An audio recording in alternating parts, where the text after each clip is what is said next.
Happy bye week, everybody. It's a 2-0 edition of the Monday Smash here on Warchant TV. He's Irish Norvell. My name is Tom Lang.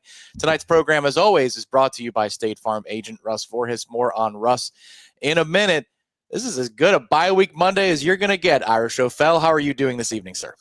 I'm great, man. I am great. Couldn't be better. It's not where we expected to be necessarily, but we're certainly glad to be here. Yes, we are. And welcome welcome all to Warchant TV. Make sure as you find your way into the discussion tonight in the interactive chat that you like this video, subscribe to Warchant TV. It's absolutely free. A lot of great topics to discuss tonight. Just about every single one of them are positive. So where to begin? I don't know. Maybe we should begin with a feature piece on warchant.com called the 321. You might have heard of it. Irish Norvell pens it or keys it in each week on Warchant. And this week, Ira, you're saying no qualifiers, no ifs, ands, or buts. It's time to just call Florida State a really good football team. At what point in Saturday's game did you come to this conclusion, or did you before it kicked off and you just wanted to wait an extra week before declaring it so that Florida State fans are watching a legit team this year in 2025? I think I think we all kind of knew it when you beat Alabama. I mean, you kind of felt like it. But the question was, what are they going to do consistently wise? How are they going to come week to week? There still are some questions about this team. And my big profound statement was they're a good college football team. I didn't say great. I didn't say very good. I said they could be those things, but it's too early to know. And there are some variables that we have to see how they play out. We haven't seen how this team plays from behind. We haven't, if you go back to the 2023 team, that team wasn't as dominant as we all hoped. And maybe certainly after the LSU game, and maybe in our memory, it feels a little bit more dominant at times than it really was. They were behind in a bunch of games. Mike Norvell brought that up a lot last season about how many times they were behind by 10 points during that 2023 season. Well, he was using it as a way to try to motivate the current players to not quit when they got behind. But it's also says something else. It says that was not a team that came out and really asserted itself in a lot of games. I think there's some reasons for that.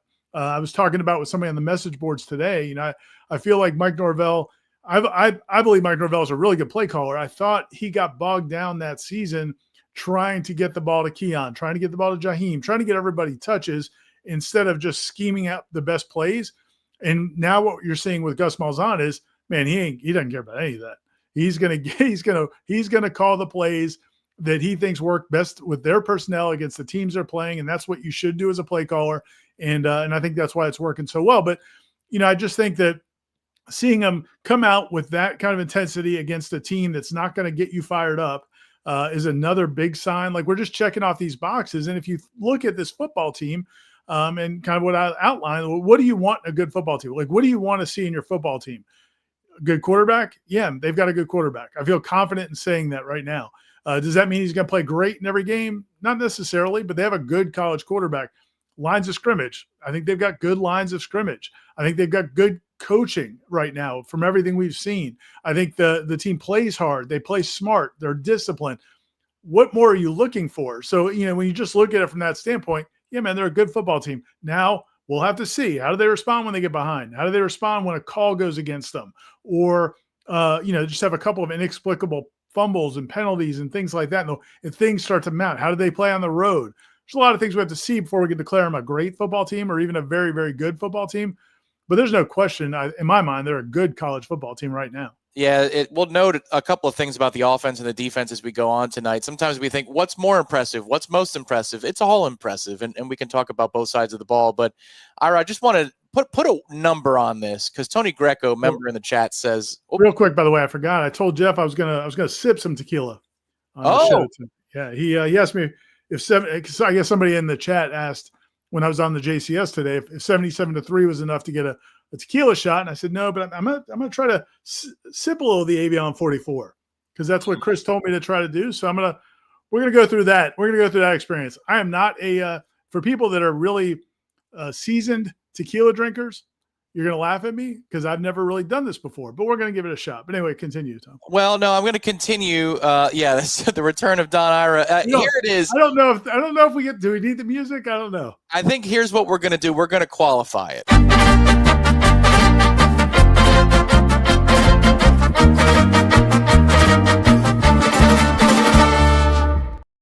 You can see it said on the bottom left, sips for glory. So Don Ira's sips for glory. I just put there it is. As if anybody ever watched the show with Zane Lamprey drinking around the world, I forget what it was called back in the day in the HD channel. A sip, man. Just a sip. So that's what it's going to be. The 44 is in the house tonight. And I don't have tequila glasses, but I do have a whiskey glass, so I'm going to drink out of that. Okay. But, you know. Ain't that American? Some tequila out of a whiskey glass. Anyway, I like that. We'll see how it goes. Joseph Arnold has joined the channel. Thank you very much, Joseph Arnold. I like the upward moving graph there as your logo. That seems to be what Florida State is doing right now. The stock, it's moving from right to left, but we get it. We get where you're going right there. Well, Ira, honestly, before you told me about the tequila, I forgot where I was going. So here's what I'm going to do instead. I'm going to talk about those good things on the offensive coordinator side and defensive coordinator side. I think what's most impressive for what Gus Malzahn has done is make this offense look like a well-oiled, professionally practiced machine without much time to practice together. Like, that is the strength of what Gus Malzahn has done, because again, he just mentioned it last night in his coordinator press conference. They've only had 2-3 weeks to get used to working with the full offensive line, the full complement of all the players that are healthy. And he's got enough tricks and he's got enough wrinkles that it looks like they're more than just very, very basic and vanilla on offense. And then the most successful and positive thing on defense is Tony White was pushing for depth. He was pushing for more guys to, earn on-field time. And they played 25 guys against Alabama. Like, I know they played 90 over this weekend, but they were already rotating a ton of guys on defense. So both coordinators have done a really good job in their own ways. Gus, not a whole lot of time. He was leaning on the offensive line individual experience, but not a whole lot of work together to help get him over the finish line and get ready for game one. Nice job there. And then defensively, it's not a question anymore. Like, you're saying, this is definitely a good college football team. I'm willing to say this is a deep college football defense. It just is.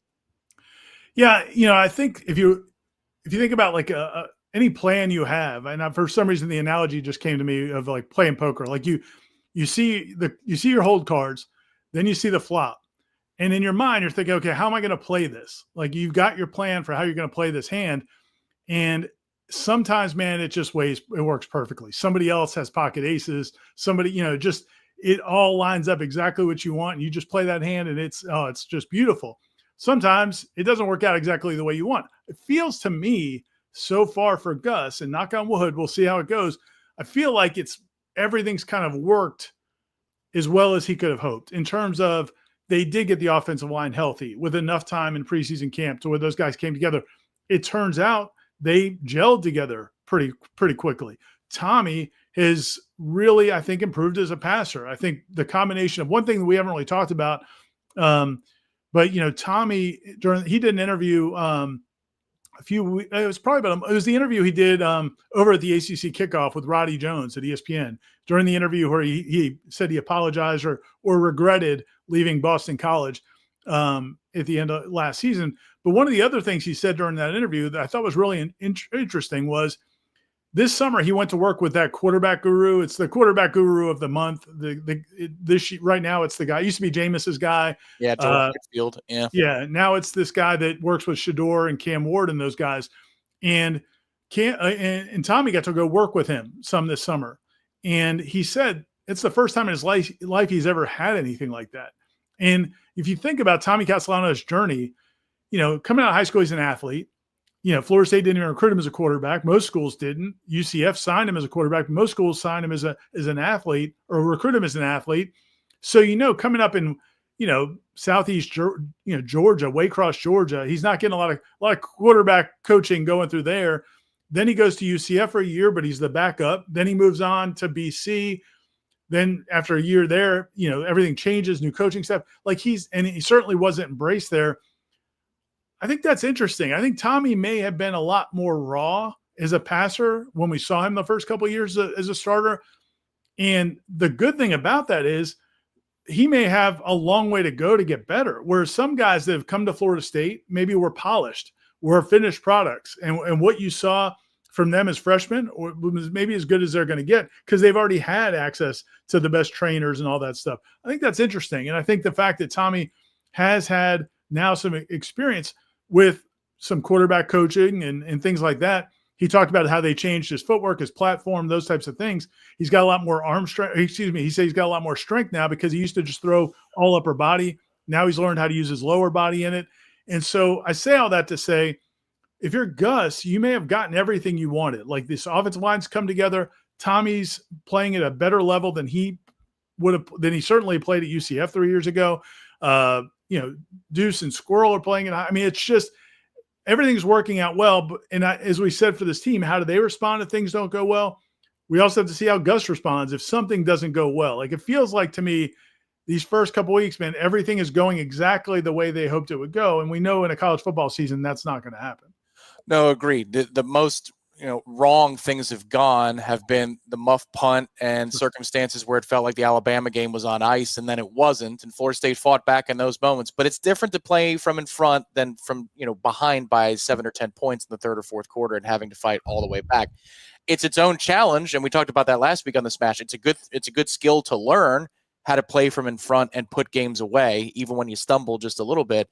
But yeah, they haven't been down yet. So outside of the first drive of the Alabama game, but at that point it was less than a 4-minute drive of a response from Florida State, and it's been off to the races for the first 2 games of the year. Because you were talking about Tommy C, Amore Beach Weddings. All right, nice. I see what you're doing there. Out of Destin, thank you very much for the contribution. Says, can you guys please explain the status beyond this year? Ira, it was one of your recommendations, the 3-2-1, to live in the now, but this is a wonderful contribution from a brand new member to the channel as well. So how do you understand where Tommy Castellanos is in terms of eligibility? Yeah, thanks, Amore. Really appreciate it. So right now, Florida State lists Tommy Castellanos as a senior, and that's technically what he is. And by the old rules, if you play more than 4 games in a season, there goes your red shirt. And his first year at UCF, he did that. He played in 4 games during regular season. Once they got, I think it was the conference championship game, or it might have been the bowl game, one or the other. For whatever reason, they decided to play him. He decided to play in that game. And at the time, that would have cost him a year of eligibility. I don't know why they did that. It's crazy to me that they did that, but they did. And so he lost that year of eligibility. But like a year later, the NCAA changed that rule to where you get 4 games, but the postseason doesn't count anymore. So, and usually every time I've ever seen them change a rule, it goes back retroactively. So for example, if, when they started relaxing some of the medical hardship rules and things like that, that's how you saw guys go and get 8th and 9th years because, these were injuries that happened a long time ago and they've relaxed those rules. So I think later this season, at some point, maybe it'll happen right now. It certainly will happen at some point this season. If Tommy's interested in playing another season of college football, which I would think he would be, but you never know, then they'll have to apply for it and say, hey, you changed the rule. We'd like to have access to it. And I'm sure it'll be accepted. I mean, I'm not saying that from a expert NCAA rule standpoint, but just somebody who's covered this stuff for 30 years. Generally, if a rule changes, it applies. So I think he'll get the year back, but he just doesn't have it yet, so they can't list him as a junior. Right. People have asked, well, why didn't they do it already? It doesn't matter. It's not like if he got it a month ago, it would change anything they're doing right now. Like it just wasn't, or there was no reason to do it. There's no real reason to do it until later this season. If he wants it, he'll get it. So we'll see, and we'll keep you updated. I'm sure Florida State would be happy to report that if and when it became available, and if and when there was interest on both sides to continue on for another year in college football, because Tommy's not getting any younger. But look, with NIL these days and the rev share contracts that Florida State would be willing to sign for a quarterback, he can make an awful lot of money, Ira, for 12 more months in Tallahassee. 100%. I'm not going to get into the dollar figure I've heard for what Tommy's making, but I think it's probably more than he would probably make as a draft pick. I don't think he's going to be drafted in the first round. I wouldn't expect. So he's very well compensated. And that was before they've seen what he is right now. And so, yeah, man, he'll be the highest paid quarterback Florida State's ever had if he comes back for another year, if he keeps playing like this. And so, it wouldn't surprise me at all if he came back next year, but again, he may decide he wants to go play in the NFL. As for right now, couldn't start off much better in your first 2 games at Florida State. I think he's still shy of 35 pass attempts so far, and 2 wins and 2 easy breezy wins relative certainly to expectations. That first game, You know, it was close for a little bit in the second half, but Florida State's been in command for much of the season, if not just about all the season. I remembered what I was going to ask because Tony G reminded me. Ira, how are those 3-2-1s this year compared to last? I want you to give, let's see, a number, Ira, as though it was a barbell. Last year's barbell was how heavy? This year's barbell is how heavy? You know, it's funny. There's a mutual friend of ours. I'm not going to out him on this, but he actually made a comment last year that he missed the old 3-2-1s when the team stunk. He felt like those were better. And I said, because I think in 2023, it's like, how many good things can you say? And it was pretty repetitive. They, even though they fell in some holes, they were still good enough to win those games. And it felt like there wasn't a lot of new, just a lot of new territory to cover. And then once they started sucking again, I was able to, branch out a little bit. So, no, but this has been fun. It was certainly this one. I did enjoy this one. And, it's and just covering the team is so much more enjoyable. And you guys can, you could talk about it on the JCS. It's the same thing. It's, people think we want to be negative, and it's like, no, sometimes we have to be negative, but it's a lot more fun to cover a team that's winning and successful because we know people are going to listen and they want to hear it. They want to read about it. They want to, human interest features. Like, we're going to do some human interest features that people will really enjoy. But when you're 2-10, you can't write human interest features. And so it's just that part of the job gets taken away. So I'm real excited about, if this team is good as we think it is, we'll be able to get to write some other kind of content. Yeah, the last year before the season started reminded me so much of the old days of the JCS. I've been doing it now for 13 years full time. We've had a lot of conversations up and down in that time, Ira, but it reminds me of the Mike Martin conversation, which was always about the zero sum of a national championship or bust. And the talking points were stale. They were stale 20 years ago. And so when we were talking about it on the 4-letter for years, I got so tired of it because it was the same talking points. Because it was a national championship or bust, you could never have fun in the middle and discuss things about how this specific team is building. Because if they went to Omaha, so what? If they went to the best of 3, which they never did under 11, so what?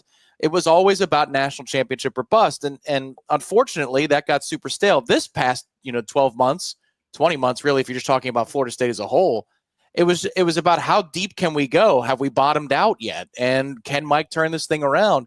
Well, here you are through 120 minutes of football, and it looks like Mike Norvell's turned this thing around. But I will pivot to something you said, words of wisdom in the 3-2-1 column. College football is volatile as hell. So when it's good, just sit here and bask in this. You're getting to enjoy a bye week of excellent college football coming up this Saturday, some pretty good games on Thursday or Friday, and you get to sit on your couch and watch and see if USF can raise hell against Miami, just like they did in Gainesville this past weekend. You get to watch Tennessee, Georgia, or you get to watch to see if the kids quit on Billy Napier when they play LSU. You get to watch all these things with a smile on your face, Ira, instead of looking at those games and saying, boy, I wish Florida State played as hard as this team that was on my television screen. Embrace it for what it is, which is awesome.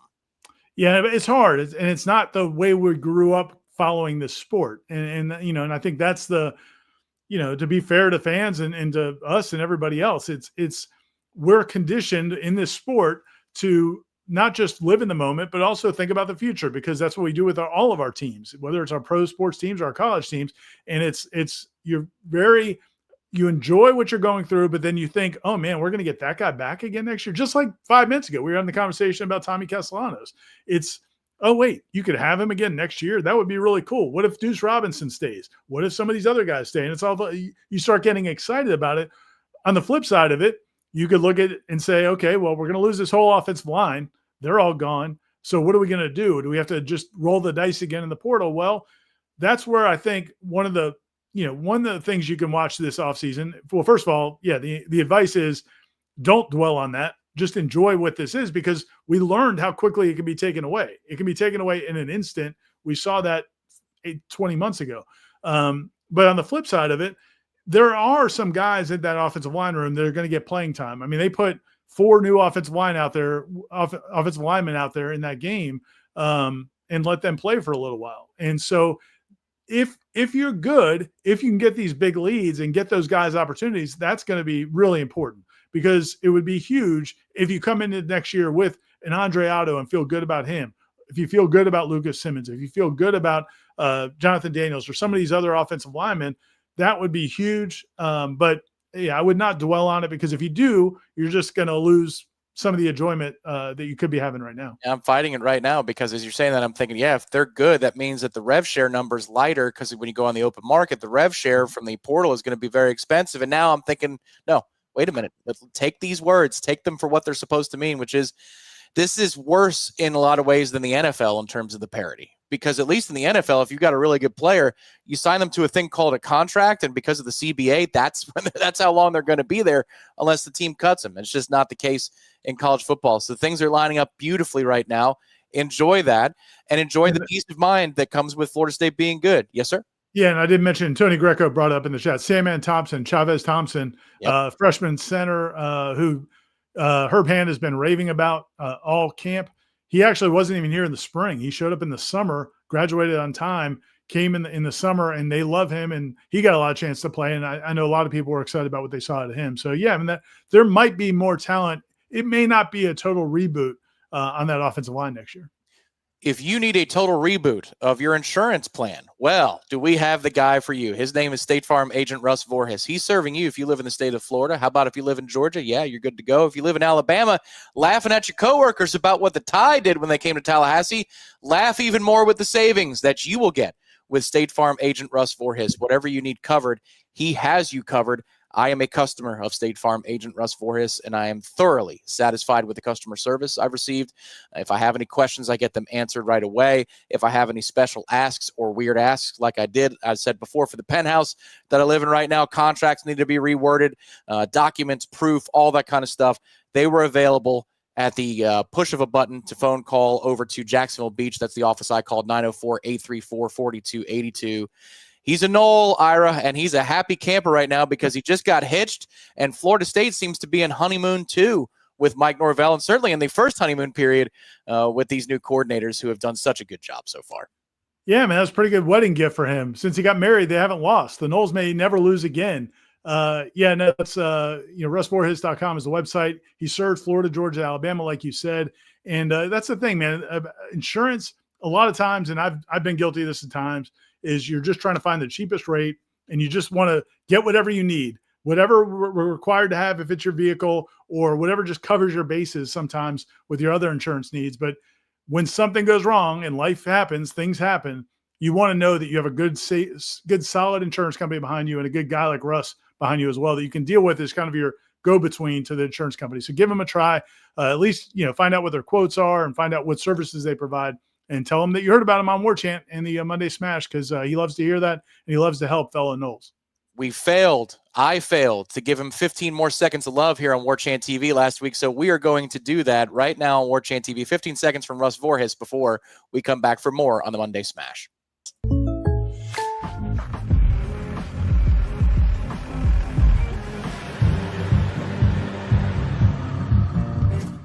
Contact Russ Voorhis for an auto quote today. Words of wisdom from Get Down or Lay Down, as usual. Don't go cheap on insurance. You get what you pay for. There you go. Absolutely right, good sir. Ira Schofel is the unofficial mayor of Thomasville, Georgia. I told this to Jacob when he came to Hotel Indigo on Saturday, and I said, if Ira ever told me, hey, I think I'm going to get a nice home in Thomasville, Georgia, and commute from there, I said, I won't be surprised. He loves it up there because Jacob mentioned, Ira, that he met you at the Thomas County game this past weekend. He came over to Hotel Indigo. It was an excellent time. I've never seen it so crowded for a noon kick against an FCS opponent at Indigo. People are feeling the juice, and he was one of a lot of people that we spoke to this weekend, Ira, who are just in a really pleasant mood as Florida State football fans. Yeah, it was cool meeting Jacob up there at the Thomas County Central game, and he's covering high school sports in South Georgia. So if you look for him on Twitter, if you want to follow somebody, if you're interested in high school football up there, give Jacob a follow. Real nice guy and really passionate about high school football, and obviously the Noles as well. And yeah, man, the crowd was amazing Saturday. And I go early. So as I was driving into the stadium, it's over 2 hours before the game. Parking lots were pretty empty, buddy. Tennessee Street was pretty empty. And I was thinking, all right, this may be a half full. I mean, I really felt like it was pretty empty, but man, the students showed up once the game started. The place filled up. I mean, I tweeted a photo from the Warchant account. I couldn't believe how crowded it was for a noon game against East Texas A&M in early September. Congratulations. And Mike Norvell brought it up right in the post game. It's one of the first things he talked about. Super impressive, man. Even though you've got tickets, it's asking a lot to sit out in the sun for 3 hours to watch East Texas A&M play football. But these fans really like this team, and it was cool to see that turnout. I can tell you that anecdotally from Hotel Indigo, usually there's a good smattering of Noles fans for a noon kick in the situation that come up to the 7th floor because it's a beautiful view. It's an easy place to hang out. And this really isn't a promo read. That's the truth of it. But we're talking about dozens and dozens of people this time around. Usually the bar shuts down with about an hour to go before the game upstairs. The bar kept going till 11:30 in the morning. I think there were a lot of late arriving people, Ira, because they're just out there celebrating amongst friends. And again, anecdotally coming downstairs, I went over to watch a little bit of the first quarter at the downstairs bar at Hotel Indigo. A lot of Noles fans like scrambling, honey, we're running late. I think it's all because they're carrying on. This is the reward for the Alabama game. Was a moment like this where, yes, you want to get in the stands and obviously you spend a lot of money on season tickets. You want to watch these players play and see how they do in a situation that's unique, like the test against East Texas A&M, which is about the 6 inches between your ears. But people were just festive. I could see it in the lots as well. It might be anecdotal, but I think there was something to that. You're right, though, Ira. By the time you get into the throes of the first quarter, first commercial break, second commercial break, the place is ready to go. They're ready to go, and they're frothing at the mouth. I had two different people tell me, one person I met that I don't really even know that well, and then another person that I do know, who told me that during the Alabama game, or even like the day after the Alabama game, they literally got emotional about this team being back, which, again, it's not something I necessarily experienced because I didn't grow up a Florida State fan. I don't live and die with the team for as long as so many fans have. But think about that, and it's like, it's what it means. It means so much to these fans. And so it goes both ways. And, I had a quick conversation with Mike Norvell at the media luncheon we had before preseason practice happened. And it's nothing crazy, so I'll share it. But I said to him, it's weird to me the way people that were so convinced you were a good coach a year ago, I said it's just a weird profession you're in, that a year ago, fans would have done anything for you. You went 13-0, the way you handled the Jordan Travis situation, all these things, like people were so behind you, but then you go 2-10 and it's like now people think you can't coach. And I alluded to that in the column I wrote today, but I was impressed by him because he's like, look, man, that we went 2-10, how do you think people are going to handle that? And so he gets it, and I don't get it really on either side, really, the way fans do, and I don't see why you'd be moved to tears necessarily. Now, if it was the Orioles, maybe I would. So I can't relate. But on the flip side, I couldn't understand why people were so mad, including former players. We've talked about this before. Like, I've talked to some former players that I've gotten fortunate enough to know over the years, and we'll talk off the record. And some of them were like, that was ridiculous. Like, I like the guy, but that's ridiculous. That can't, and so you see both sides of it. And now that they are playing well again, it's just cool to see how much of an impact it has on people. Yeah, I think if somebody's getting emotional over last week, I think it has everything to do with that speaks to how much they feared that a snub and a 2-10 is going to throw you in Nebraska. Are you ever coming back? Yes. Are you ever coming back? Right. Yeah, legitimate fear that you're Nebraska now, something along those lines. And then you smoke Alabama's ass and you're like, okay, never mind. That fear was, unfounded. And so there's a release that comes with that. I never got there in terms of the emotional swings. I think that's partially probably the job talking. But Ira, it was really hard to go 2-10 last year. You needed to get unlucky in some areas, I'll grant you. But a lot of things had to fail or be omitted or chosen not to follow up on. To go 2-10 was hard.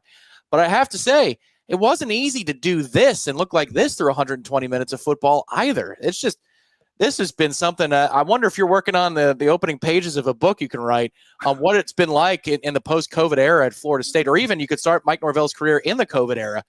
This is as unique a 6 years after the season's over for Mike Norvell as anybody's ever had in the game. And I know we have a guy on staff that likes traffic and hyperbole, But I mean, really, Ira, this is a bizarre career for Mike Norvell so far at Florida State. Yeah, and it's an unprecedented, if he can turn it around. And we'll say right now we think this is a good college football team with a chance to be very good. Maybe it's a great college football team. We'll see down the road. They have to get lucky with some health things and things like that. But if that's what they become, it's got to be pretty unprecedented. Like to go from what they went through starting, those first couple of years in COVID were just ridiculous for all the reasons we outlined at the time, not be able to go on the road recruiting, not having the connections to the players, not having enough time around them. Remember that first year, they couldn't even be around the team for like 4 or 5 months before their first season. Well, not 4 or 5 months, for a few months leading up to their first season because of COVID. So the players had to go home for the summer. I mean, it's just all these things that they were facing early. And then to come through it on the other side, to hit it in the portal, to win 23 games over 2 years, to produce all those draft picks, that be riding high, have it come crashing down, and then maybe a year later you're good again. You're really, really good again. It's unbelievable. And usually if a team bounces back from a bad year, it's because they changed head coaches. Rarely do you see somebody have that kind of a year. Head coach stays. Now he fires a bunch of other people. Head coach stays, and you come back on the other side. Again, it's early. We have to see if they can do that, but this whole thing is unprecedented, but as you said, it's an unprecedented time. Like none of this would have been possible in the old college football. It's only possible because we're in this new era. The other thing I'd say too, it's hard to explain this. I'd call it an intangible. Ira, it just feels different too, watching Mike Norvell operate on the sideline. Like there are walls up. I think I talked about this last week on the Smash, but it's almost like it's siloed off. The offense has its own leader and commander. You got the head coach who presides over it all, don't get me wrong, but it's like it's its own operation over here. And so is the defense. And then Mike Norvell operates and meanders back and forth. It just feels different watching it from the stands for 25 minutes in game one and then television the rest of the way these first 2 games. Does it feel that way to you, or is that a fan thing that I'm talking about more than a media thing or an analyst thing, that it just presents different with Mike Norvell this go around? No, I think that's accurate. And you don't know how that's going to work. But I think it's working really well. I think again, when I talked about like things have kind of just fallen into place so far. And I think when you listen to Tony White talk yesterday during that press conference, I think he feels the same way. And one of the things he said yesterday was, he said, listen, man, I thought we had a chance because I knew we had talent. And he said, when we assembled this roster, I knew what they had coming back, the pieces we brought in, I felt pretty good about the talent. And he goes, but honestly, I've been at plenty of places. And he pointed to his wife, like, you've heard me talk about it, where maybe we didn't have enough talent, but we had the right guys, the right mindset, or we had plenty of talent, but we didn't have everything else. Like you didn't have the intangibles. You didn't have the guys loving each other. You didn't have the common esprit de corps and those types of things. And he said, like, I've sensed here that we do have that. And so again, as a coaching staff, things are kind of falling into place. Him being able to bring in Zach Arnett as an analyst, I think that was huge. And I don't know if we'll ever know exactly how big that was, but Zach Arnett's the one in the box. So he's got a former SEC defensive coordinator and interim head coach as his eyes in the sky. But not just that, it's a guy that coached for him and played for him and has been in the Rocky Long defense for, almost as long as he has. And so that's worked out perfectly. He was able to get, some of the other pieces, the transfers that had experience in the system, to be able to pick up, the DB Jerry Wilson, to pick up Jerry Wilson out of the portal after the summer. Like things have just kind of fallen into place. Now it's not all luck. Like they've made these things happen. Right. But I think from that standpoint, these coordinators are very happy with their situations. And then Mike Norvell has the luxury of just being the CEO head coach, and he's adapting to that role. So yeah, man, everything seems like it's fit. One last thing. I can't remember if I mentioned this on the postgame show. Did I bring up the iPad stuff with Gus? No, I don't. Not on the postgame show. We were in and we were out this past Saturday. So what do you have? Oh yeah, we didn't come on. So when I talked to Gus Malzahn back in before the season, he talked about how when I interviewed him a few weeks before the season, he said he didn't like the iPads coming to the sidelines. Like he thought that was a negative for him because he's a guy, and I wrote about this in something I wrote about in the preseason, that people on the staff were just amazed by how at practice he sees everything. Like that Gus, and Jimbo was like this too. But when a play happens, Gus he'll know instantaneously if a lineman took a wrong step, if a receiver broke off a route of a yard too early, if the quarterback didn't throw it exactly on time, like he's got that mind, where he can see all 11 positions basically at once and can know what didn't go. It's his offense. He knows what went wrong. If something happened, he can diagnose it in a second, like if you go to a great mechanic. And so that is a really cool thing. But he thought it was a negative that they put the iPads on the sideline because he felt like that gave an equalizer to the other team. He felt like the other DC had a chance now to study on the sideline and know what he's doing and adjust quicker, because not everybody can do what he can do. But when he was on that podcast last week with the old Georgia defensive end, David Pollock. That podcast or video, it's called See Ball, Get Ball. You can find it on YouTube. It's an independent podcast. I'd recommend you go watch it with Gus. A lot of people are sharing on our website. But he said, as an offensive coordinator, though, now he saw in the Alabama game, he's like, man, this is awesome. He's like, I sit down on the bench and I've got my iPad in front of me and I've got my quarterback right here. And it's no more of, hey, what did you see? Or what did you see? Or no, this is exactly what happened. We've got the footage. And so he was excited about it because he feels like he can use it even to a higher level. So, they're just all in a good place. I'm sharing that story to say that, like, I think everything is kind of lined up. We'll see. They'll hit adversity. It's a long season, but right now they're just everything they've wanted to happen, I think, has kind of happened. Well, the point you raised there's in the middle is that he's the offensive coordinator who's able to do that. As a head coach, he didn't have time to do that. Exactly. No, he'd be roaming the sidelines, worrying about timeout, score situation, talking to his defensive coordinator, all those little things. Maybe Gus is enjoying the new lease on life as an offensive coordinator more than just the office hours and the lack of hitting the trail as a head coach or taking text messages from kids at 12:30 in the morning. Maybe it's the game day thing too. Yeah, if you go watch that video, I'd really recommend it. Go find it on YouTube. But and again, he was coming off of the Alabama game, man. So he's never felt better probably since the last time he beat Alabama. But that's what he was saying. He's like, man, this is awesome. And because he's now got time to really set things up and really, spend months on a game plan, he couldn't do that as a head coach. You may be getting a situation where you've got the best Gus Malzahn anybody has seen in 15 years underneath your head coach. And so, yeah, man, this could be a really good situation. With fully formed, efficient relationships that he brings with him from UCF. I mean, you were talking about it with Tony White with players, but obviously he's got Evan Cooper and Terrence Knight, and he has Arnett as well, who Tony had mentioned in preseason camp that he was thrilled about that relationship because Arnett came in, gave him suggestions, and wasn't afraid to say, this is wrong. We need to do 100%. This differently. Now, Tony might, veto that and say, that's a wonderful objection, overruled, but you have that conversation happening, which makes everybody better. And yeah, it's just, you have a totally new offense, a lot of new players on defense, but that communication, the new leadership structure was already formed. You've got levels to the bracket of the hierarchy of the team that just arrive. And so you don't have to work with a bunch of new position coaches. I mean, we talked about this in theory a bunch in the offseason of how it could be an advantage. So far, it's playing out that way for Florida State as they are 2-0 entering the break. Luis, thank you for being a member of the channel here for 5 months. He says, guys, I'm nitpicking, sort of. Wouldn't we think if anyone could field a punt, it would be a Division I football, baseball player that is an outfielder and wide receiver? Yeah, we got a couple questions on this about the punt returning game, and you don't necessarily want a guy that you're going to count on to be a starting skill position player for you to be that answer because you might get hurt. And I know Eric Angel asked, as a lot of people have, how's Squirrel White? Squirrel looked good, though, back there. If he could just obviously stay at 100%.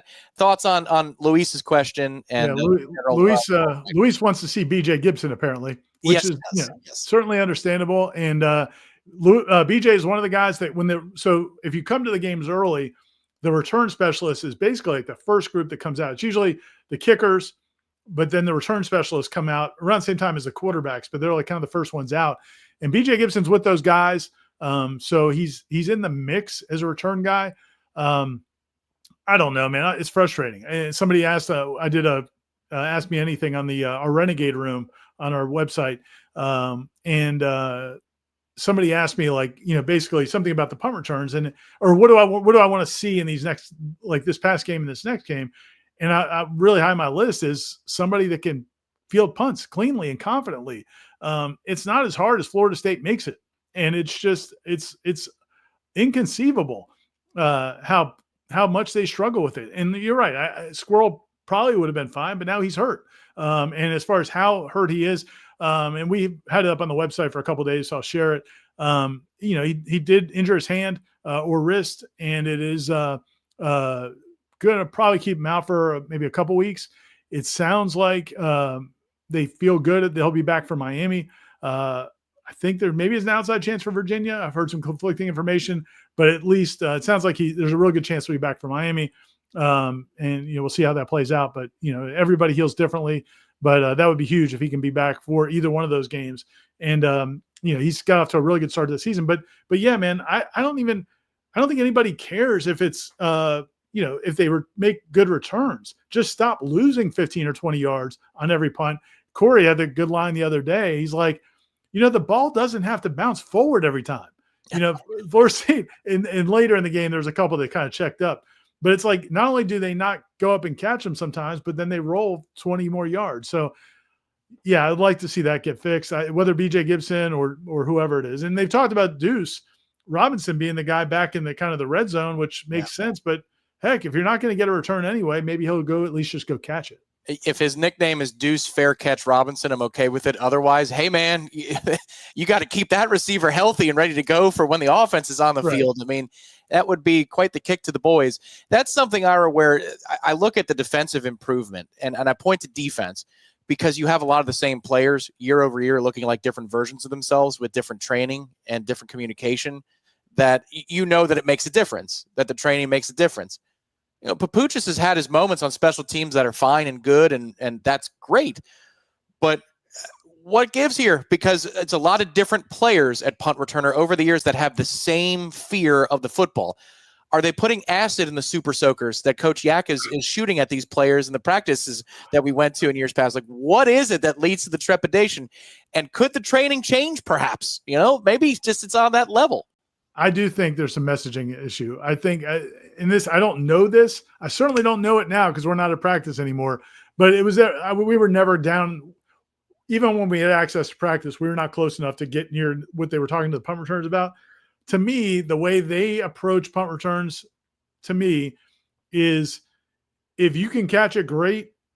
If you're not 100% sure, like 100.00% sure, I don't want 99.8%. If you're not 100% sure, they get out of the way. Yell, Peter, get out of the way, and don't have us turn the ball over. That's what I think. That's the only way I can understand how many balls different punt returners have let drop. LaWayne McCoy last year would do it also. And I just think it leads to just a nervousness. They just look nervous. They don't look confident. And again, these are all high-level Division I athletes. As Louis said, some of these guys are incredible athletes, outfielders in baseball. Let them just go catch the ball. It's not that hard sometimes. Right. Yeah. We get Chase Williams out there. I mean, come on, just put him in pads. Chase will flag it down. David says in the chat, it's not the fear of the football. It's nobody wants to make a mistake. Yeah, that can be the psychology of the messaging is don't F it up versus go make a play. Very different things. Like if you stand over a free throw or a putt in golf or whatever you want to use in sports and you say don't screw it up versus go make it.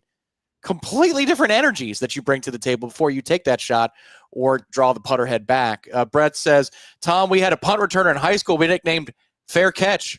He ran on the field with his hand up. I'd love to see it. I would tell the kids, have fun with it. Do whatever you want. Go out there, do all be wacky waving, arm inflating, tube man, whatever you want to do. Just go out there and flag it down. We're going to come back. Real quick. King Splain asked if I'm slow sipping tonight. I am. I'm trying to sip some tequila, and I've got some news for you. It still hits. I was thinking, you know what? If you're sipping it, you won't really even feel it. But, actually you do. So, but salud. Solancha. Thank you very much. All right. He went Irish. So tequila, whiskey glass, giving an Irish blessing. I think that deserves what we all want.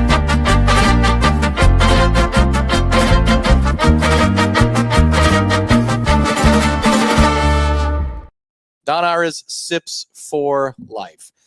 We teased a special guest tonight. Not sure if they will be making it by, but if they do, we'll bring them into the State Farm agent Russ Vorhis Monday Smash on your screen. We're going to regroup for 15 seconds, be right back here, and discuss looking forward at Florida State. Within the season, Ira, we're not looking at 2026, but within the season, we'll be back in 15 seconds right here on Warchant TV.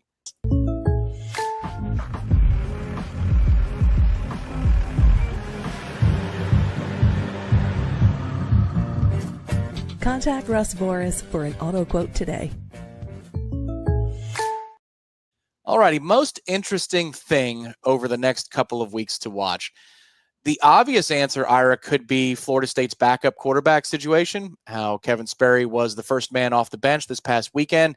I think it was expertly delivered by Gus Malzahn in the Sunday presser that, hey, Brock's been dealing with some things, just in case you could create a little bit of subterfuge there. But I really think it's Kevin Sperry's backup job now. Is that the most interesting thing to look at for Kent? Is it something else about skill positions? Is it punt return? What has your interest over the next couple of weeks for Florida State? Well, what did you think of my theory, though? In my 3-2-1, I mentioned that question with the Kevin Sperry. And, okay, what do you do at Virginia if something happens to Tommy for a little bit? Right. Are you still going to Kevin Sperry in that moment on the road? I know Virginia is not the most hostile environments, but they look like they're going to be a pretty decent football team. First game away from Doak Campbell Stadium. Is he really your backup, or are you going with Brock Glenn? I mean, it may depend on what the score is. It may depend on where you are in the game, but I don't think it's a sure thing that Kevin Sperry is the number 2. I think he is the future, and I think he's probably going to be the guy eventually, but I'm not sure right now that I think he is at home when you're up by 30 or 40 points. So we'll see. But I think the answer to that, I think, is passing the buck to the next game. Who's the first guy off the bench against Kent? Because I think if it's 2 in a row, at that point, would you start to believe that maybe it is Sperry if in Charlottesville things go awry? It could be, but I'd question that decision, man. I would. I mean, and again, it depends on the situation you go into. I also thought Brock looked good. I mean, it was nice to see him get a chance to play in a functioning offense because he really hasn't had that opportunity. Certainly nobody at quarterback did last year. Hey, real quick, I just want to I think the David Walker, I think is a buddy of mine. He asked us to talk about the assistant coaches. I wonder if we could just talk about them real quick because I do think David says we need to start talking about the extending our assistant coaches, this contracts. Tony White, obviously Gus Malzahn, Pot Rose, Terrence Knighton, the defensive line coach, Herb Hand, they've made the difference. And I don't disagree with that. I think they've been awesome. Terrence Knighton has been one that Herb Hand's getting a lot of love, obviously. That offensive line compared to what it was a year ago. They've now had the ACC Offensive Lineman of the Week 2 weeks in a row. They did not get that honor one time last year, Tom. I don't know if you remember. Yes. Yeah. No FSU Offensive Lineman got ACC Lineman of the Week last year. They did this year. The thing that's interesting to me about Terrence Knighton, I wanted to address this real quick. I thought, he's a young guy who I thought that would be a big thing. The players, when you asked why they liked him, a lot of them talked about, well, he played in the league. He's played at the highest level. He's done it. He can talk to us about what he did. And I knew he's an energy guy and he's a demanding guy. What I didn't know, and I think I'm starting to see just in the way these guys play, especially some of these young guys, is how the techniques they're using and how effective they are. Mandrell Desir, it's not like he's just bull rushing guys. I mean, these guys they're playing defensive line in a way that you could tell they've been really well coached. And Odell's still out there too. And this isn't to say that Odell wasn't a really good coach. He was, or he still is. But I've been impressed by the way those guys play fundamentally and the twists they do and things like that. And it seems like Tony White gives Terrence Knighton a lot of freedom with how he coordinates that defensive line. So I appreciate David bringing that up because I did want to bring that up too. I don't know that we think of coaching on defensive line as much as we do offensive line. And I think that group's really well coached too. I totally agree. That's one thing that Adam Fuller did do, as vanilla as that defense was within its base. There were a couple of blitz wrinkles a game, but he would run stunts in games up front with a 4-man front. But there's just so much more responsibility if you're going to have 3 true defensive linemen on every snap about all the things you can do and all the things you're asked to do. So at that point, you do need a defensive line voice that understands the scheme and what Tony White's going to ask of the 3 defensive linemen in a given play. I know that the jack will come up, and that changes things a little bit, but we're talking about down to down, Ira, 3 guys with their hands in the ground. And so, for Odell, under Mickey Andrews, under maybe Pruitt would have prepared him for it. I don't know. Certainly not Adam Fuller. It's a very different technical ask. As far as the extensions go, I think the right phrase from David is to start talking about extensions. Like, hang on a minute now. Like, let's see how they do on the road to Virginia. They've set the table very, very well with the pieces they have and the pieces they could bring in from the portal at the 11th hour after they took the jobs here in Tallahassee. Start to have that conversation, but we did fall into this trap not that long ago with certain other coordinators and assistant coaches where everybody gets a raise, and the next thing you know, a year later, you're pissed off and you're blaming the world that a greedy agent was able to get a greedy coach too much money. They're on the right track, and if they continue this, Ira, they're going to get paid a whole hell of a lot more money. But hang on. Let's see how the Virginia roadie goes. Let's see how they play against Miami, and then the follow-up game, which could be one of those tricky ones against Pitt. Yeah, and usually those conversations start to happen later in the season. I think they got most of them. Some of them have 2-year deals. I think a lot of them have 3-year deals. Listen, man, you're coming off a 2-10 season, and you're trying to hire coaches that are upwardly mobile, that have good resumes. You're not getting guys off the junk heap who are just being recycled for their 25th different college. They went out and got really highly thought of, upwardly mobile coaches. They had to handsomely compensate them. So Tony White is a $2 million coordinator. There aren't many of those. He's one of the highest paid ones in the country. A lot of these other assistant coaches have multi-year deals, and they're really well paid right now. But I get David's point 100%. It feels like this is going to be a really good staff with some staying power. You'd like to keep it together. Somebody asked real quick in the chat about Odell. You nailed it. Stefan asked about what Odell's role is now. I just kind of touched on it, but yeah, Odell is an associate head coach. It really could be anything. I think the initial thought was that he was going to be kind of a consultant to Mike Norvell. He'd be out of practice, not necessarily coaching a position, but just kind of a sounding board for Mike Norvell, just kind of somebody that's been there, done it, and just be a good resource. But listen, man, Odell likes coaching defensive linemen, and so he's out there with T-Knight coaching defensive linemen. The day we were out there at practice, they had basically Terrence Knighton had the starters, and Odell had a lot of the young guys. I don't know if that's what's continued or not, but I do know that he's still heavily involved with the defensive linemen, and he's got 30 years of experience, and they're tapping into it. I got to imagine, too, that the conversations between Odell Hagens and Terrence Knighton, when they're just sitting down away from the practice field discussing football, their philosophies on leading young men, or the philosophies on how to play D-line, they should mic those guys up and release that for $100. And you know what? The booster fund would go way up, because I'd pay that, and I'd pay that again and again for other people to see. I'm like, watch these guys go talk about their craft, because I'm sure that's something to see. I recall some years ago, now 2 years ago, it's Jared Verse, Braden Fisk, and Odell Hagens talking about different ideas for stunts and twists and games they could play against the quarterback. This is when a couple of those guys might have been rehabbing, so they couldn't go full speed in practice, full contact in practice. But Ira, just listening to them, understanding at best 40% of what they're saying, but listening to them discuss the chess pieces on the board and how they can make the most use out of the 3 of them. Man, it was one of my favorite things I've ever had the privilege of overhearing doing this job. I got to imagine T-Knight and Odell is must-see television when they talk. Yeah, and I think T-Knight has basically said this has been a great opportunity for him. And I wondered a little bit, if you come in as a D-line coach and the old, legendary D-line coach is still hanging around, would you love that? Would you? And he was like, man, it's awesome. I think he learns. I think he likes talking to Odell to get Odell's perspective. And then he did play in the NFL for a long time, and he played along the likes of, great defensive linemen. So I'm sure he picked up so many things just playing at that level. So yeah, I think they're in a really good situation right now. Oscar says in the chat, is this the most talented team that Gus has ever had? I don't know. Cam Newton at quarterback, Michael Dyer at running back in 2010 as the offensive coordinator. That's a pretty good starting place. What do you think, Ira? Yeah, I don't know. It's probably comparable maybe to some degree, but no, I agree with you. I mean, that was a very talented. We'll see what Cromon ends up being.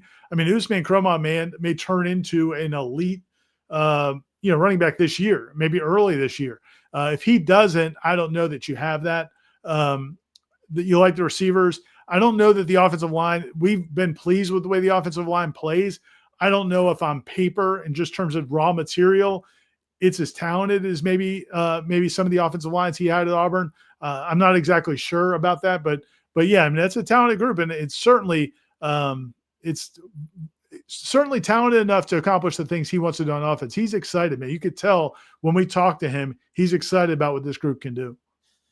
It's hard not to be excited. Anybody involved with this program, the barometer that I usually use, Ira, are my casual Florida State friends, folks who went here to this university, but they might be more interested in their pro teams and they check in every once in a while with Florida State. If they're blowing my phone up and saying, hey, what's the story with this guy? Or did you know that this coach would be so good?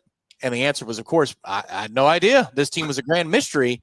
But when folks like that are checking in, that means that it's resonating outside of the bubble of Tallahassee, outside of Warchant TV, that casual folks, the message is getting there that look out what they got going on in Tallahassee. And to that end, I suppose we have a week here to reflect and just enjoy what has been the most enjoyable start to a Florida State football season in a long time.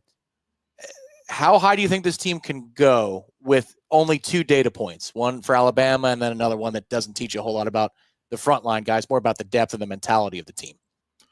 Well, again, and I'm sure the coaches don't want to get too far ahead of themselves. I'm sure they're trying to not worry about these things down the line. But if you look at these teams on the schedule, you have to be pretty excited. You look at Florida, they're in dire straits right now. The fan base, I'm getting a lot of text messages from my Gator friends who are bringing up the fact that Napier's 20-20.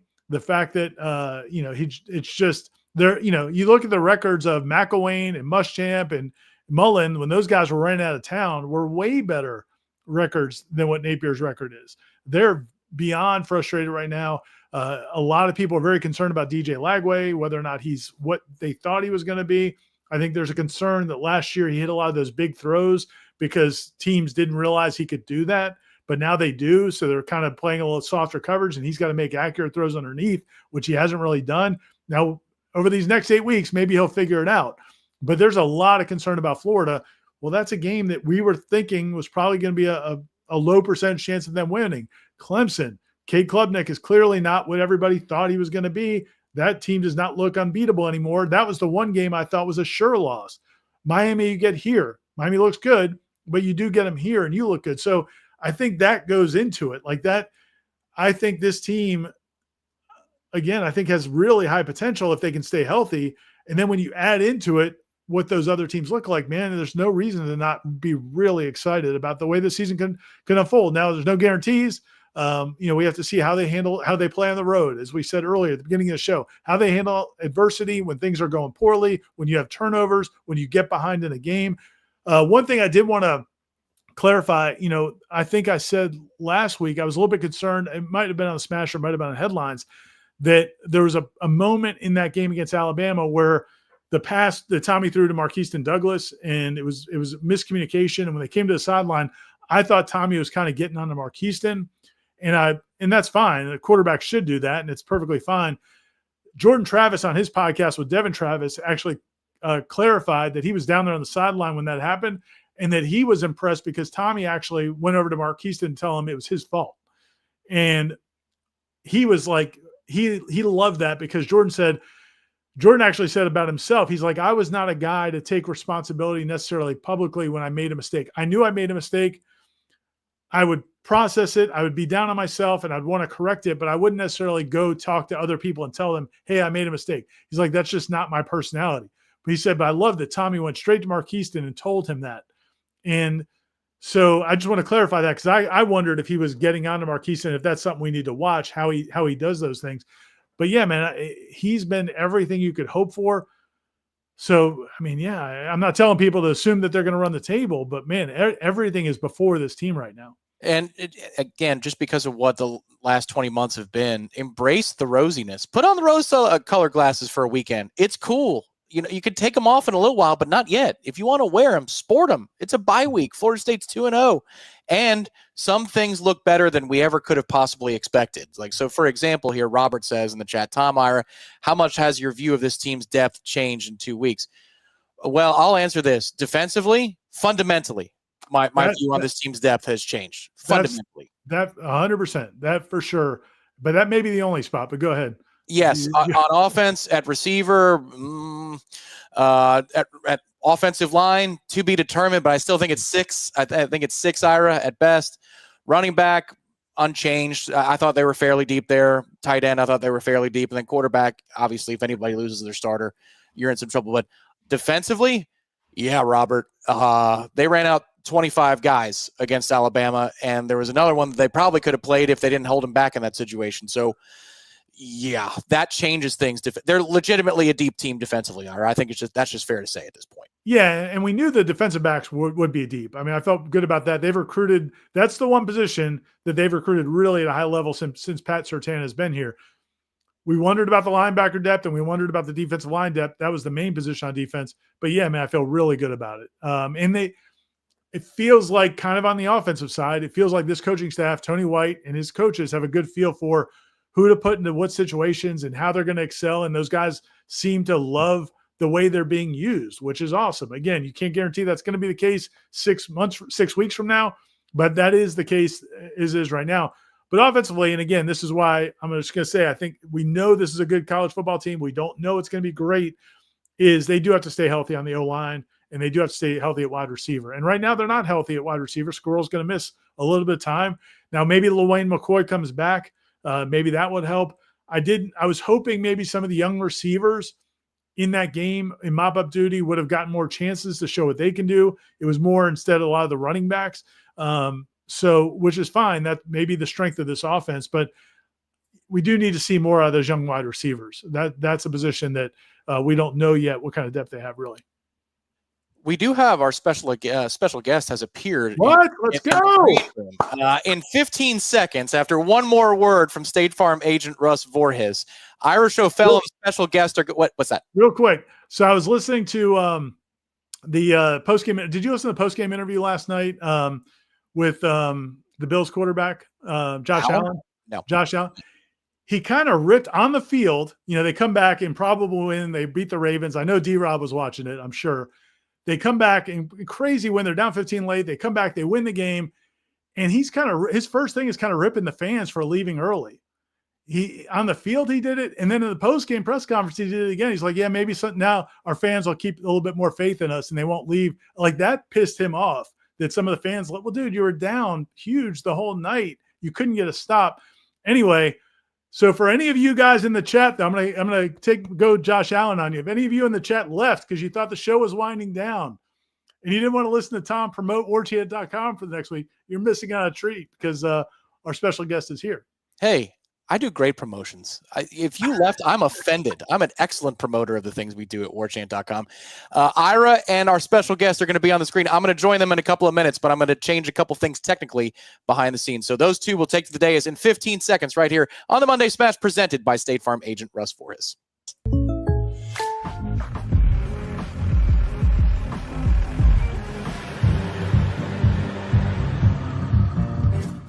Contact Russ Voorhees for an auto quote today. You got it fixed, man? I got him. Is it working or no? No, it's still not working. Can't hear you. So D-Rob texted me just a few minutes ago. I just saw it. I didn't see it before, but he's on, but his mic isn't working. So maybe Tom, maybe Nick. How about now? Oh, yeah. We have life. Okay. We have life. Beautiful. Let's go. Hey, guys. Deuce Robinson's dad is here. I'm stuck. Yeah. That's my new name. It's not new, though, actually. That's been my name for a couple of years. But, yep. How's it going, man? Phenomenal, man. The Noles are rolling. Dude. We love to see it. We love to see it. One of the things Tom and I were talking about was, and we'll talk about Deuce here in a minute, but one of the things that Tom and I were talking about is it feels to me, and you can speak to this better than I can certainly, is it feels to me like if you're an offensive coordinator like Gus Malzahn and a defensive coordinator like Tony White, you have like your thoughts of what things are going to look like, and you have your thoughts and your hopes and your aspirations, and you're trying to do everything you can to put everything in place, but maybe it always doesn't fit. And I know it's a long season, they're not there yet, but it feels like things are lining up the way they wanted them to. Like the offensive line got healthy right in time. Tommy, it seems like he's really kind of playing with a ton of confidence. Like, am I reading that right? Like, as a coach, is that how it works? Because in people that don't know, you've been a high school defensive coordinator and offensive coordinator. You coached on the college level. Am I right on that you don't really know how no. It seems like it is. I'm going to tell you, so most of us, and this is even going back 10, 15 years ago, you always have a panic moment during camp because you're like, I don't know if we're good or not. I think we're having some success, but are we bad on the other side? Are we, you just don't know. And I would say in today's college football, you really have no clue. And it's not even that you don't know about yourself. You have no clue who your opponents are. Right. Every team you play will be vastly changed from who they were last year. So even watching last year's film, we used to be able to turn on Clemson, in the summer, and you would know, okay, 7 of those guys will be back. The coordinator will be the same. They're going to look somewhat like this. Well, now you turn it on and there won't be a single guy, when you're playing, Alabama. And even Alabama had a lot of guys, but they were a lot different. And that was about as much or like as much turnover or as little turnover as you'll have is like what Alabama had. They had so many guys coming back for today's day and age. So, yeah, it is such a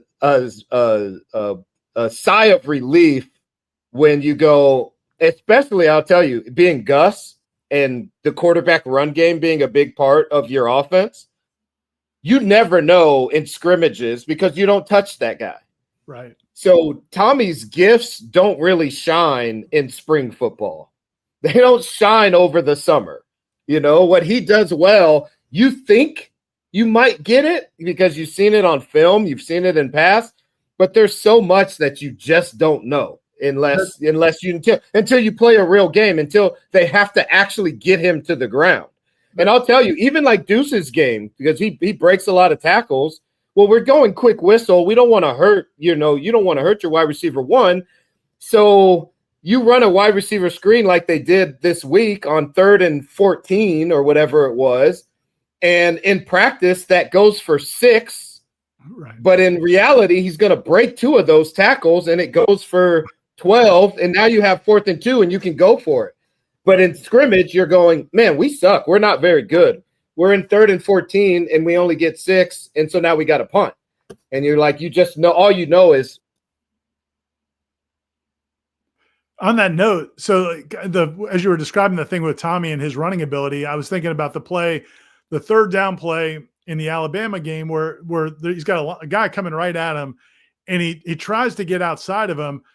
And it looks like he may get sacked a couple different times, but he just keeps going deeper and wider to get around that guy and then ends up getting the first down. That the whistle was blown 7 seconds earlier in practice, right? I mean, like that's. Yeah, absolutely. Yeah, absolutely. And those things drive you insane as a coach because you're going to be mad about that play. That's a sack. You're going to chart it. You're going to say it's a sack and you're going to try to find a solution for it.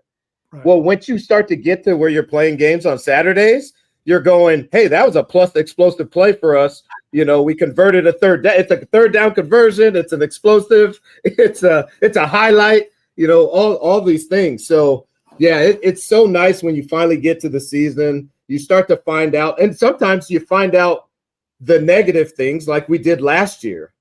You bank something like the defensive end stud that we had that we thought was going to be an All-American, and in your head, and then you find out once you start playing games, oh, this isn't going to work. This doesn't fit. And that's, that's the other side of it. But we're finding out all these good things, all these pluses, and eventually there'll be something that that's what I just was talking about it in my meeting. I'm in the office right now. I just finished the meeting and I'm headed out to practice here in 10 minutes. Okay. But I was just saying, I'm so happy to be at the point where now we get to troubleshoot our issues. Because you don't get to troubleshoot, like you're not sure, is that really as bad as I think it is? Or is that as good as I think it is? And, oh, shoot, did we get disconnected? Are we good? No, we're still here. You're good. Oh, okay. And so now you get to troubleshoot some of these issues. And that's the fun part for me as a coach. That's what I love. I love to find out, okay, this guy we thought was going to be, this, and this is probably not two of those things, but he is this. So now I got to find a way to put him in the best spot. How can I maximize his potential? A guy like Earl Little, who is obviously uberly talented, but he's really unique in sort of his skill set. His skill set is very unique. He's kind of a corner. He's not quite, Jalen Ramsey, but he's also not quite, Derwin, So it's just like he's somewhere in between, and it's a really unique skill set.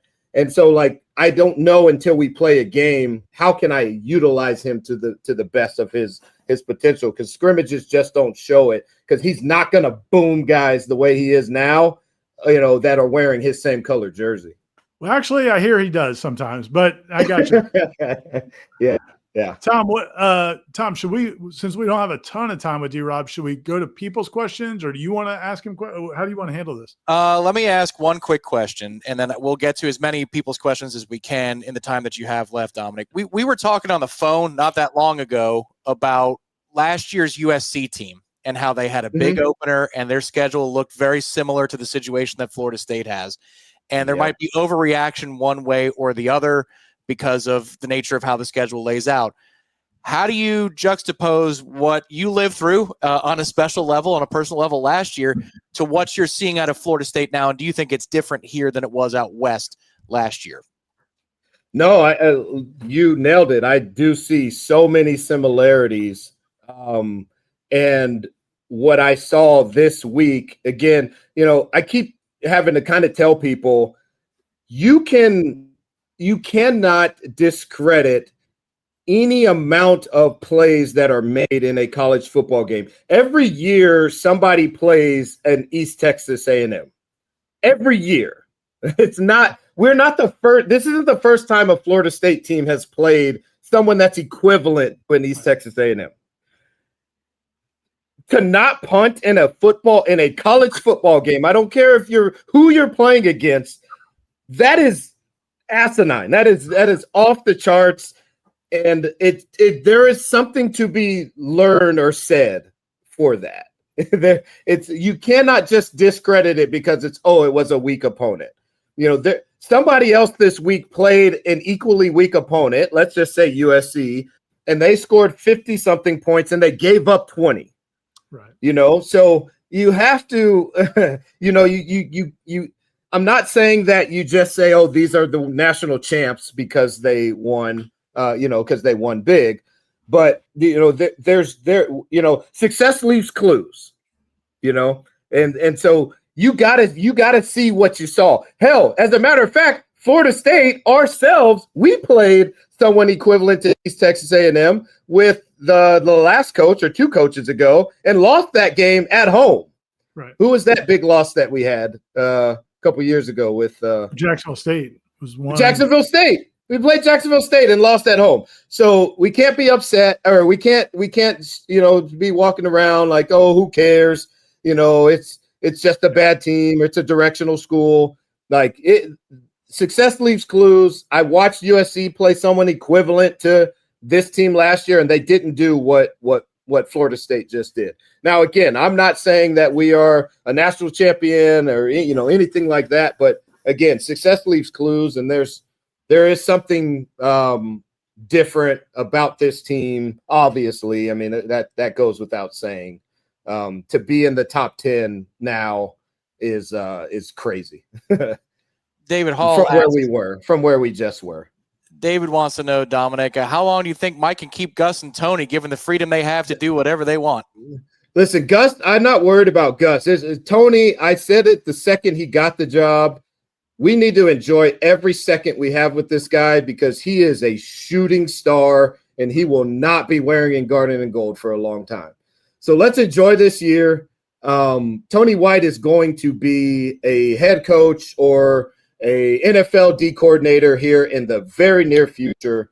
I said it on our breakdown. As a matter of fact, if you go back and view our breakdown, if I can give a shameless plug to the D-Rob breakdowns, I said it on the breakdown. Tony White is a shooting star. He's absolutely. We are so fortunate to have him, and if we can keep him till next year, I think that would probably be a surprise to me. I think by this December, we'll be saying goodbye to him, or hopefully we'll be having our farewell tour in the playoffs and into the bowl season and into the national championship in Miami. The thing with Gus, D-Rob, it seems like, well, first of all, he's been at the highest level. It's not like he's trying to prove himself as a head coach or get a head coaching job. And I think he seems to be geeking out over this. Like he seems to be like, I think this has rejuvenated him. Do you get that sense? Oh, absolutely. The second that Gus, they named Gus, which again, I'll say this is the future of college football, is these incredibly sharp, bright coaches, Chip Kellys of the world, taking coordinator jobs because they don't want to do the head coach, lifting, which absolutely sucks. And I totally understand. Coaching ball is what these guys do. These guys are great tacticians. They love X's and O's. And there's a part of being a head coach that separates you from that. And seeing him return to that, and I text Tom this, Gus is just playing the old hits. It's kind of awesome. It's really like if you go back to a 15-year ago Gus, you're going, oh, this is the same Gus that beat Alabama, at Auburn. It's the same Gus that we faced in the national championship in 2013. He's just playing the old hits. He's just doing it with better athletes and in a more modern day, setting. But it's the same. It's the same old Gus. It's literally. There's so many examples of Gus just doing what he's always done, but he's just doing it better, with better people, better players. The guys are executing it. And gosh, it's so it like you said, he is geeking out because it's like it's the best version of Gus is what we're seeing. We're seeing all the hits. Like I said, we're seeing the hits. And the timing, his timing with everything is and I said it when he took the job and when they signed when they signed the quarterback, when they signed Tommy, it was a match made in heaven, so to speak. It was exactly the perfect guy for what Gus wants to do. And this is before Deuce was even considering Florida State. This is, we did a breakdown right after they signed Tommy, and I said, man, this is the guy. This is, of all the quarterbacks out there, this is the one. Carson Beck wasn't the one, like not for Gus, Tommy's the one, and there was probably not two out there. So yeah, this is fun. New Edition went and did their solo albums, and they came back. They're back together. They're back on the road again. Yeah, and that's Gus, man. He's just playing the hits, and man, we're really enjoying jamming to him.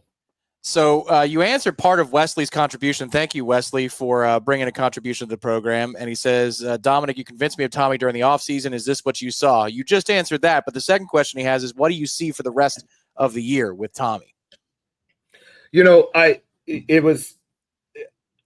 Gus, again, such a smart, brilliant guy. I know he knew that they left that game, the first game, with people going, well, Tommy's just going to run. He can't throw it, all of these things.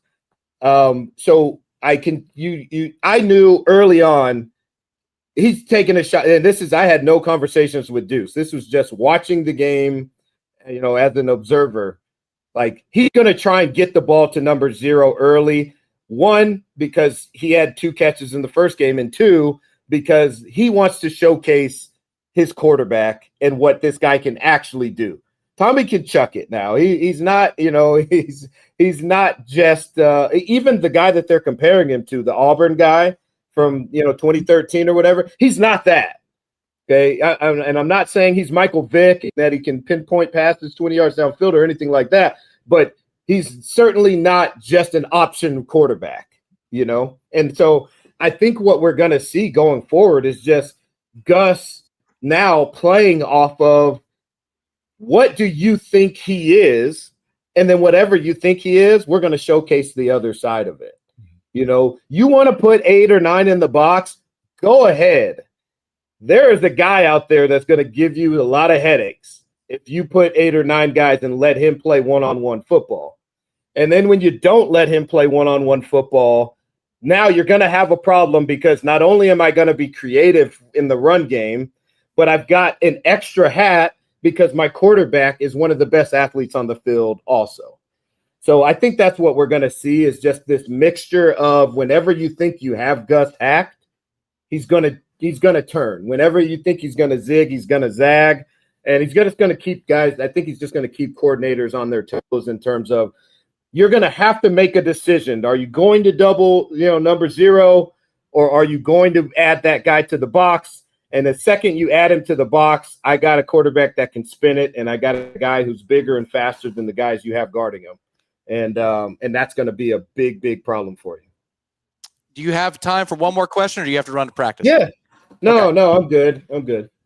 All Hey, right. can I ask you a question real quick before you ask that one, Tom, then? Yep, go for it. Yeah. Go ahead, guys. We're good. I Rob, I probably have 10 more minutes. What did you think about how much? I haven't talked to you since the Alabama game, and I'm not trying to get you to put down their coaching staff. The way they coached that game to me seemed very overconfident, which I don't blame them for. Yeah. We all saw Florida State the year before. But when they've got this 6'4" freshman trying to cover Squirrel White man coverage, like what do you think? I know it was hard for people to know what Florida State was going to be, and I think they've had a big advantage in terms of, as you said, nobody knew what Florida State was going to look like, new schemes, new personnel. But some things should have been a little bit obvious. Like, were you surprised that they were able to do some of the things they were able to do in that Alabama game? Was I surprised that Florida State was able to do what they did? That they would. I guess I could say I freshman covering Squirrel White and man coverage. That they would try to audible. I thought it was crazy that they kept trying to do. They had a first time starting quarterback making line checks on the road. So I didn't see what I didn't see. I didn't see 34 points. I was very surprised at that. I thought Bama's defense would have. I thought Florida State's offense would have more trouble with Bama's defense. They clearly had no trouble at all. Like, there was never a time where I felt like Gus was sort of grasping for anything. Right. He was just, it was just he was in complete control. Tommy was in complete control of that game the whole time, and I thought that was surprising. I thought there would be an adverse time where it's like, man, it's a little touch and go, and the game's gonna. And I did think we were gonna have to turn them over on defense in order to win the game. The fact that we didn't have any turnovers, I thought I was pretty surprised that, in that, I thought we'd have to have a special teams turnover or a special teams touchdown and a defensive turnover or a defensive touchdown.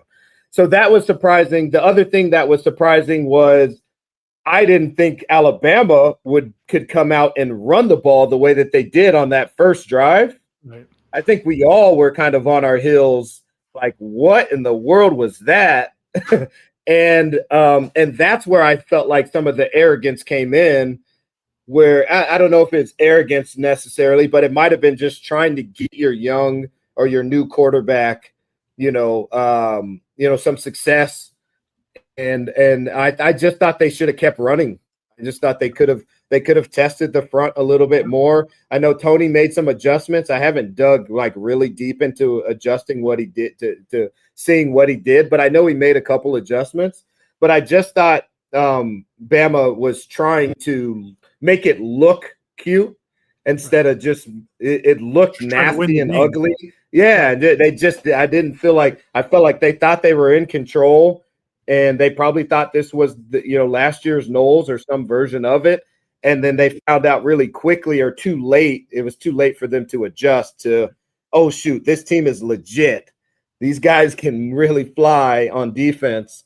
And, and some of that first drive, not all of that first drive was just that we're that much more dominant than them. I think they found that out too late, and then they couldn't recover, because, again, that defense is real.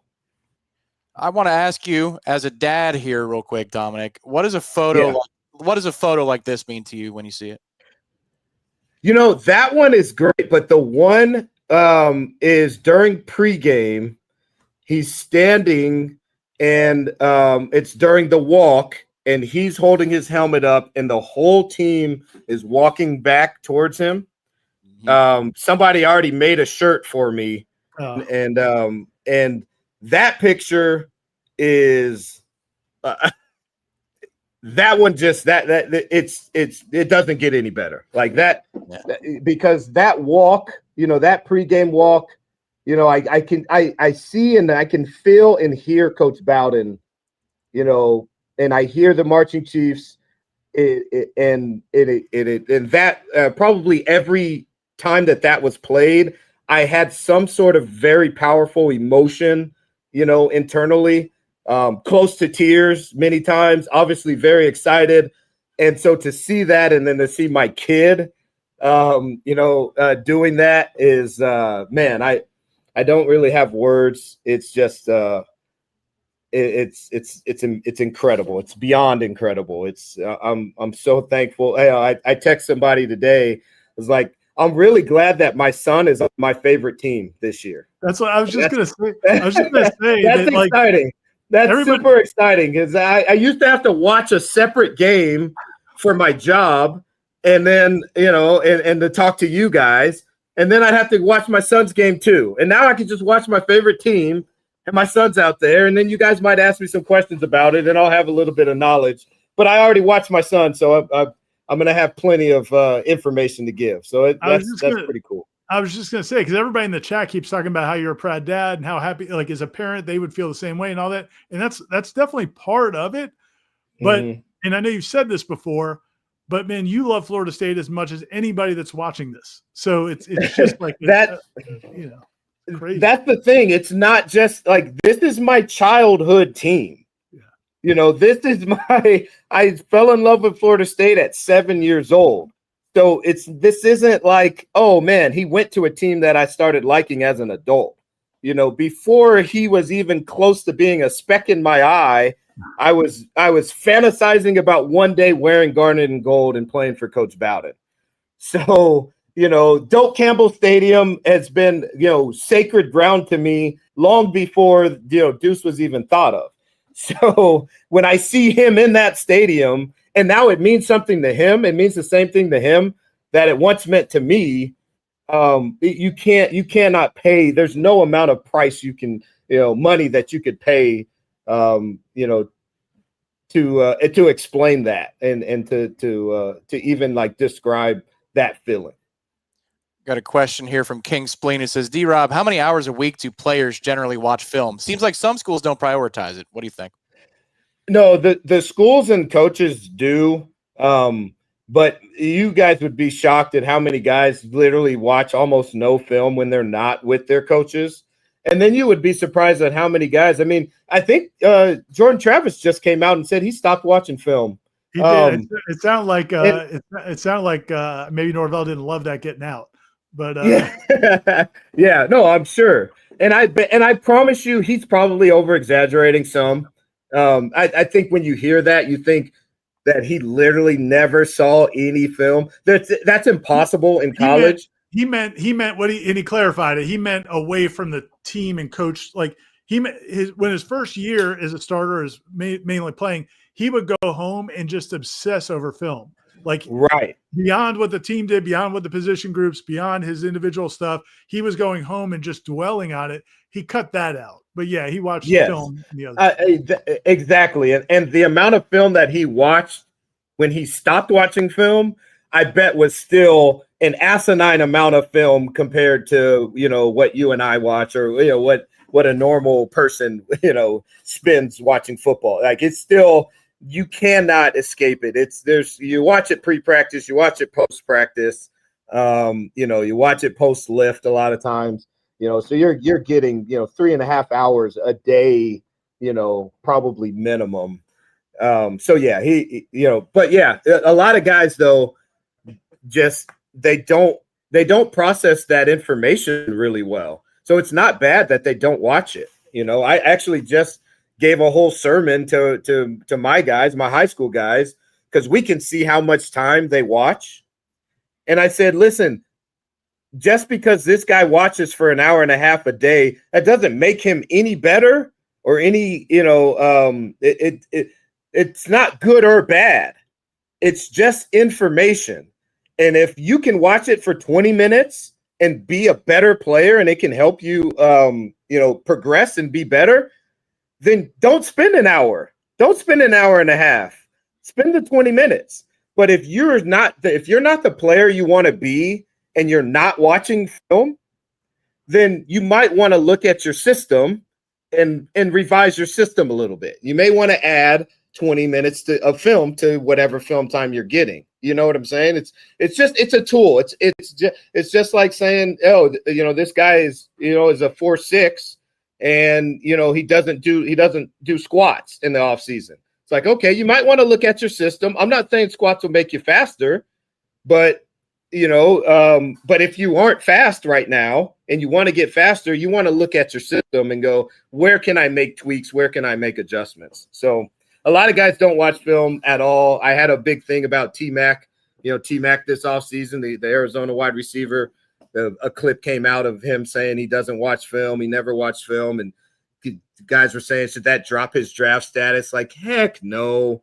No way. If he's not watching film and he's that good of a player, then more power to him, because he's the best receiver in this draft class by far. And so watching film is some of it is obviously, again, it's overrated, because it's not that the film is actually overrated, it's the processor. So if I could watch film and it helps me process things faster, then great. But some people, it slows them down. And that's what I think Jordan was saying. Yeah. The film was making him process slower. So where he wasn't just playing free anymore. He wasn't just playing, exactly. And so us as coaches, we should be taking in that information and using that. Like, we should have our guys watching less film. Certain guys, I'm going to tell them, hey, man, stop. Turn the film off. You're watching too much. It's slowing you down, but we should be taking that in. As coaches, that's our job, to figure out what's the best way to get the best product on the field. You've never been afraid, D-Rob, to make proclamations about, receivers or quarterbacks for Florida State. Wesley comes in again with a contribution. He says, I love JT. Can Tommy be better? Oh, man, that's until I actually see someone do it, I don't know that I'll ever be able to say that somebody will be better for Florida State than Jordan Travis was for Florida State, because he did so much more than just like make plays. Like, he was everything to us. I said it in almost every breakdown we did. Even when we did breakdowns of defense, I'm mentioning how great JT is for us. So I don't know that I could ever say, because it was just so much more than just the physical part and just everything he went through, from us being so bad to being, a little bit better, and then to us being undefeated. He just was too integral in the whole process of us getting back, that he holds too much of a special place in my heart for me to say that anybody ever, until they actually do it. Somebody's going to have to do it, and then I can give it to him. I can't make a proclamation on that one specifically. We'll get you out of here on this one. And I'm giving you an out if you want to use an out, because I know you're a performance coach and maybe you don't want to answer this question specifically. Average man says speed question. Roughly what's Deuce's 40 time? If you'd rather just say 4.47. Sorry, go ahead. Sorry. 4.47. I wouldn't hesitate to say that either if that was the answer. Yeah.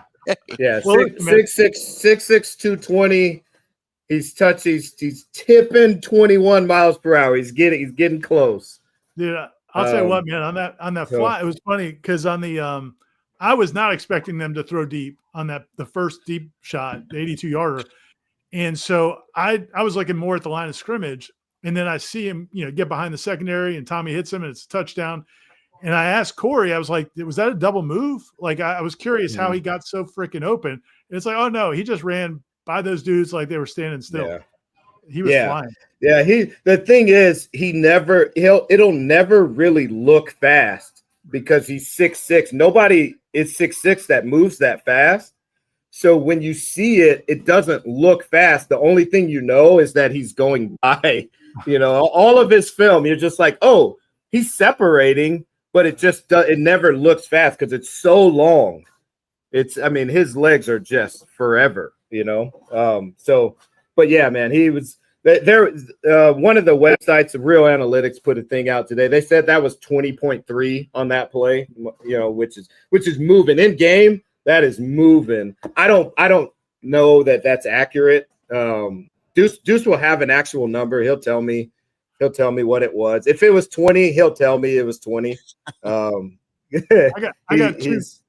got two real super quick questions. One is on the other touchdown, the one where he one hands it. What can you just tell people, the lay people, what goes into that play? Because it looks almost easy for him. Like, can you talk about as a receiver what's happening in that play? So what was really interesting was I don't know that this was actually a called shot. Now, again, I'll probably at some point Deuce will probably tell me and whatnot. But he, he beats the defender almost too early. Yeah, I thought the throw was late. The throw was late. And the throw is late because I don't know that was the play. I haven't looked at the rest of the concept, what was run, but what he does looks brilliant. It looks like he has a phenomenal wide receiver coach, or maybe his dad played wide receiver and has taught him a few things. I'm not sure who gets credit for that, the Tim Harris or Dominic Robinson. But if you beat a guy too early, you don't want to separate because eventually he's going to make up that ground. You want to separate late. And that's something we talk about. Actually, we just talked about right before camp. He and I got together and went down to Miami and did some work with some wideout guys. And we talked about like being open in time is the separator between great receivers and good receivers. It's like why these really super fast guys sometimes don't succeed is they're open, but they're not open in time. You have to be open when the quarterback is ready and when the read comes to you. And if you aren't, you have to know how to manipulate space and time to then separate late. And so on that play, he runs by the guy, realizes he's going to run by, throttles down, then he goes to separate late, which was really good. And then the guy, pins his hand, which is a good play by the DB. And honestly, when I was watching that, I was like, "Damn, he's good!" Like that was a great play. I mean, that was a really good play. With his hand pinned, his left hand pinned. He sticks it with his run hand. We're giving him a hard time in the group chat. I have a group chat with him and a couple other wideouts across the country. It's Buddy that's at Stanford. We lost okay, we lost for a second. Because that was what I was curious about how much of that is just natural ability and how much of that is like skill, like that you've learned how to manipulate the DB in that situation. Yeah, dude, I get you back. Okay. Yeah, we good. You. Okay. Yeah, I was giving him a hard time in the group chat. It's like, are we giving him a one-hand catch on that or not? because he kind of at the end he wasn't sure, and he kind of put another hand in there. So yeah, that was a really good play, and skilled catch there, one hand catch, and to go to the ground and not lose it, and that was awesome, big time play. And my last thing, real quick, Tom, this is gonna be a 10-second question. I never asked you this before. So for people that don't realize, Deuce's mom was a swimmer at Florida. Were you guys dating when you broke their hearts, the 4th and 14, or did you not know each other? No. We met many years, a couple years later. That just dawned on me. I was wondering. That would have been amazing. Yeah, that'd have been great. That would have been really great. I would have loved that. No, we didn't meet. She was at that game, I believe, but we didn't know each other yet. We met, I think, 2 years after that. Gotcha. Oh, that's awesome. Right. So the out I was going to give you was fast enough with the 40, but if you got that kind of time, you're like, it's 4.47. Well, no qualifiers, nothing's necessary in that moment. Yeah. What's on the docket tonight for Coach Dominic Robinson? What are you working on tonight on a Monday? We're hitting the field, man. Corrections and adjustments from Friday night. The defense has gotten back-to-back shutouts. We've given up 67 yards in week 1. And 74 yards in week 2. Okay. We lost your mic there, but, it sounds like a lot of your opponents are losing their offensive flow. There you go. You're back. Yeah. Are we back? Yeah. So we've given up 67 yards and 74 yards in 2 weeks. You had a pick 6 this last week, had 2 block punts week 1, which I love, man. Block punts, nothing better. It's a big swing of momentum in the game. So my guys I've got a great group. My guys are playing great. We're having fun. So yeah, we're heading out. You're gonna get some corrections and adjustments on Monday. Try to have a good mental Monday, and try to go for another shutout. See if we can get 3 straight shutouts. Man, we got to send you some spiked baseballs from Tallahassee and live the tradition. Bro, I thought about that after the first shutout. I'm like, I remember walking into Mickey Andrews' office and seeing all the baseballs, and being a baseball guy, being like, man, what is that, and how cool that is. And I'd love if we could get some sort of tradition like that here, because that, obviously, being a baseball guy, I'd love to carry around a bat or something like that, a bat with spikes on it. That'd be pretty cool. That's awesome. Well, we appreciate the time as always, Dominic, and we'll be getting up this week, hopefully for the bye week, and breaking down some of these things from the All-22. But your perspective, All-22 or not, is greatly valuable, and we appreciate you making a lot of time for us while you're, trying to coach a team to a 3rd straight shutout. Yeah, man. I love talking to you guys. I text Ira yesterday or today, like, when am I getting the invite? Because I love the smash, man. I love this show. I love connecting with you guys. So anytime, man, I'll always make time for you. Thanks, D-Rob. Thanks, D-Rob. Yep. That is Dominic Robinson. See you, man. Defensive coordinator of back-to-back shutouts. That'll work. I wonder when is the next gig calling? When's the head coach gig calling, Ira? Because if you're turning in back-to-back shutouts in this era of football, high school, college, or otherwise, people are going to look at you for the big man job. Well, and he was previously an offensive coordinator. Now he's defensive coordinator. Yeah, Jalen King Swain asked if he's going to replace Tony White. D-Rob, listen, I think he's very busy. I don't know if he wants to be a college coach or not. He's done that some in the past. But I think he enjoys coaching high schools. He still gets to do his performance training.